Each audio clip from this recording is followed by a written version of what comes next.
Blessed morning to all. Edward Homestead here. You know, um,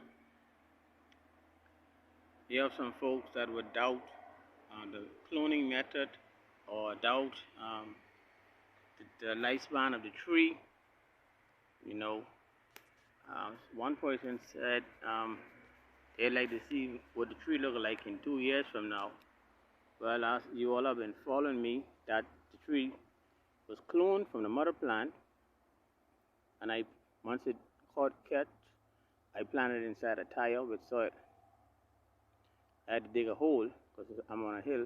There's no soil there, so I had to dig a hole the size of a 5-gallon bucket, say maybe 24 inch by 24 inch, fill it with soil, rest the tire over it to retain the soil so it won't run down the hill.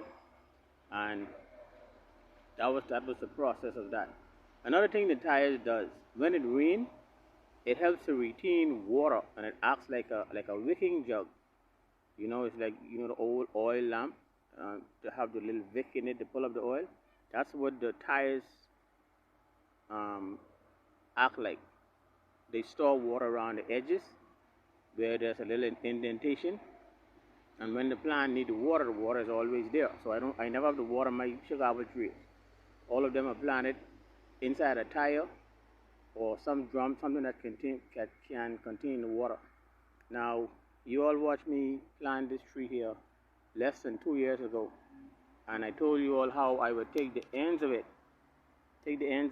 and tie it down to the ground with a 8-inch concrete block.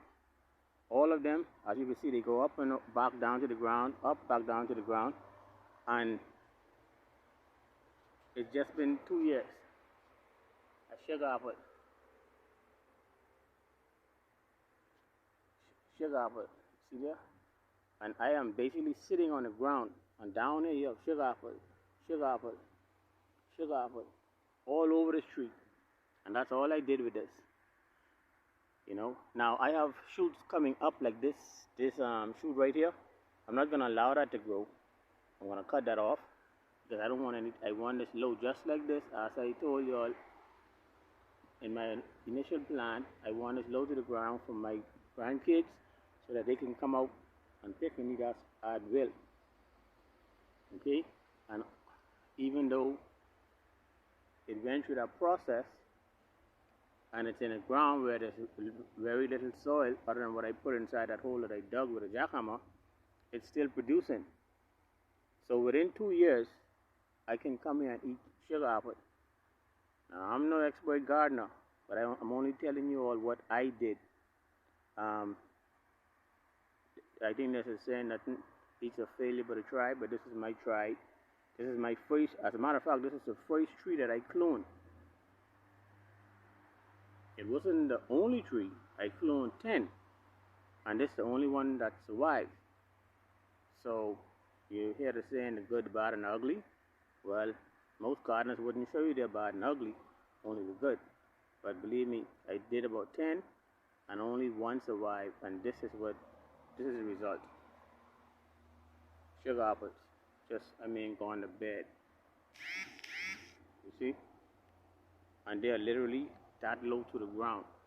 I have to come up now and take some string and tie them up to the main branch so creatures wouldn't get them off the ground.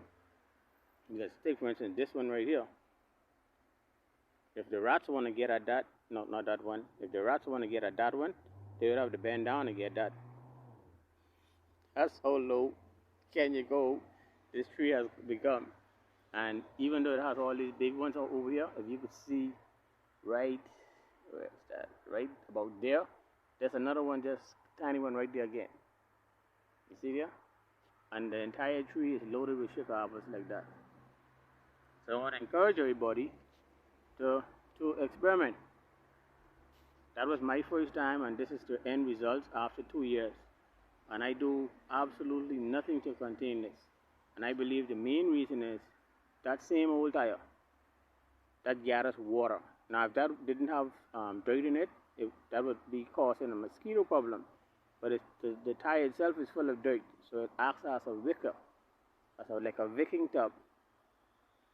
And I'm going to stick with that until somebody show me something better something different and something greater. Some say, oh, you shouldn't plant in those tires. You shouldn't plant in bleach bottles. And I showed you where I go plant in anything that can contain soil. But yet, we walk around in shoes, clothing, hat, underdrawers made out of the same synthetic material or oil material every day. Our shoes, not our shoes, but our bottom of our feet. Do you know how much germs and stuff that absorb just from the bottom of our shoes? And we don't think about that, but people will complain. Don't plant fruits and vegetables in tires or plastic. Well, trees are not like human beings. A human being with no cigarette can kill them, then they'll smoke it.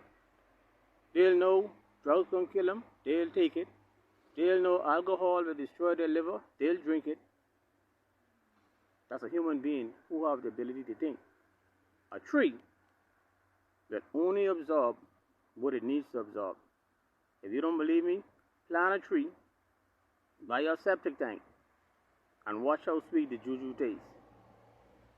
Now ask me how I know.